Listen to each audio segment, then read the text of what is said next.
I got few death threats when I speak on it. Few bomb threats, and many gossips, slanders, and they say that I'm, not healthy, false prophet, and all these things. Yeah. Who cares? Yeah. Because if I can save one soul, preventing them through the testimony and the testament to go there, it's worth it. You want to kill me? It's still worth it. Yeah. It was on January the 1st, 8 years ago, year 2000. I went to bed the night before. My wife was next to me, and there's one moment when I woke up, and with all consciousness, all my senses intact, my brain, everything, it's just fully conscious. But I was surprised because I wasn't where I was supposed to be, in my room. I was in a weird place. I couldn't explain. There's no place like that. And I was puzzling. Where am I? What's this? I mean, I'm conscious. It's not a dream, not a vision, but it's me. Like physically too, it's me. I just cannot see myself wearing what clothes and so on. It's all the details just lost. Because of the trauma, because of the shock. And I heard a voice behind me. I couldn't turn my neck, to the right, to the left. Just a voice behind me. And because I fellowship with that voice every day, reading the Bible every day, I know that voice is my master, Jesus Christ, saying to me, "You are here by my will. Go ahead and go forward. Walk on. I'll lead you. I'll show you something to tell other people. And just walk on." And a very long path. Long path, and it's very stuffy, no air, and no wind blowing, and it's very heavy. I think the stink itself could kill you, literally, in this life. But I know that I was in a good hand, and I walk on. Said, "What is it that you are trying to show me? Get me out of here, Get me out of here." You feel everything, like you feel your skin, you feel everything. And finally I reach a place. He led me to a place. It's a wide gate, and a huge wide gate. It's not like a gate at all, nothing like it. Whatever I say here is just far to be likened to anything that we have seen in this life on earth. And that gate is so wide, and then there's supernatural writings on it. Above it, it's amazing even to be able to read it, because it's so far, it's so wide and tall, and it's a door.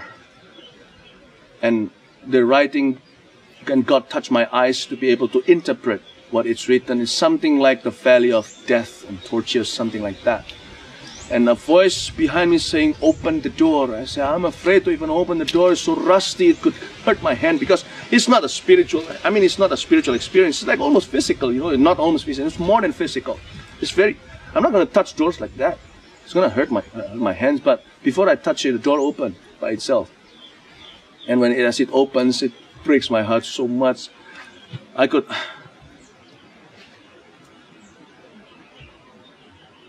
could hear all those. I could hear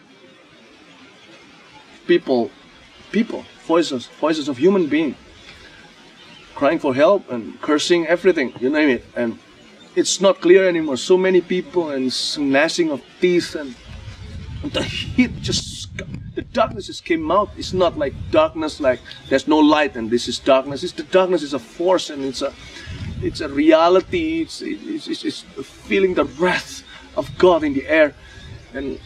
And as I opened the door, and I could see, I was by the gate, and I knew exactly where I was. I was where the dead are kept until the day of the judgment of Jesus Christ, the white throne judgment that is written in the book of Revelation. And before I could see anything else, I could see far away. It's too far for man to reach with his eyes, but because of Jesus and his power, I could see it very far away. Endless.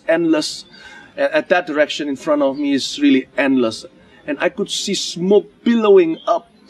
and it was like there is a glow of fire, though I could not see the end of the fire. It must be, the valley must be very deep, you know, and the lake must be deep. It must be a lake of fire or something, and it's it's so huge. I could only see the smoke billowing up, and I begin to see a lot of tortures happen, and I reminded what is written in the book of Revelation, that no one has been thrown into that lake of fire, not the devil, not human beings who died and perished in his sin, no one until the throne of the white throne judgment of Jesus Christ. So I know where I'm standing at is by the gate of death, where I see so millions, and only God knows the numbers. It's a lot, trust me, a lot more than people who go to church for sure.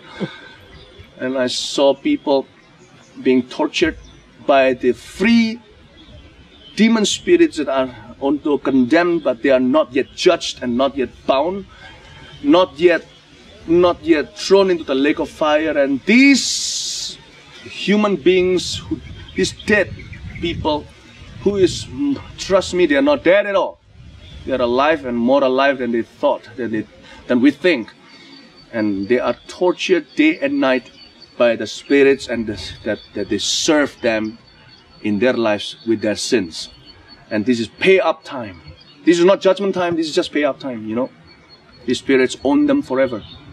And these spirits, these devils, demon spirits, and this devil, and all these cursed, dead people who perish in their sins, going to be thrown to the lake of fire. And I could see all kinds of torture there.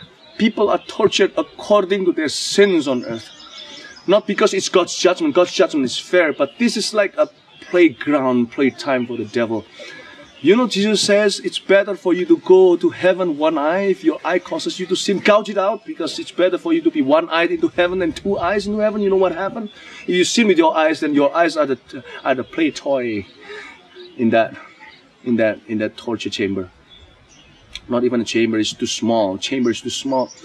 And if your hands causes you to sin, one of your hands just causes you to sin, just cut it off. It's better for you to be one-handed into heaven than two-handed. I saw all kinds of torture, and people are,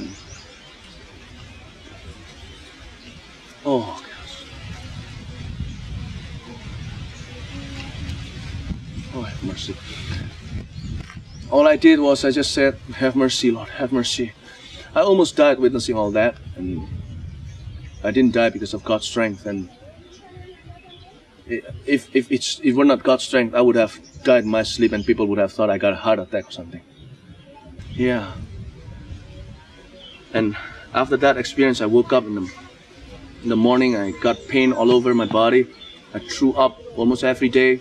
Just thinking about it, it's so traumatic. Especially if people ask you to tell a story, that would be like killing you again and again and again. And 9 months after that, I did the first crusade. It was after a lot of bargaining with God. God told me, Holy Spirit urged me to do a crusade and share a testimony. I said, what? I don't want to. I don't think I could, you know. Secondly, I don't want people to think I'm crazy. I've been called false prophet. I've been called theologically unhealthy preacher, whatever. Lord, if you love me, don't tell me to do this. It's bad enough, you know, you bring me there. It's bad enough. Why don't you bring like this guy, that guy? Why don't you bring me? And I obeyed anyway. And in that crusade, I preached very simply, and a lot of people came and ran to the front to receive Jesus.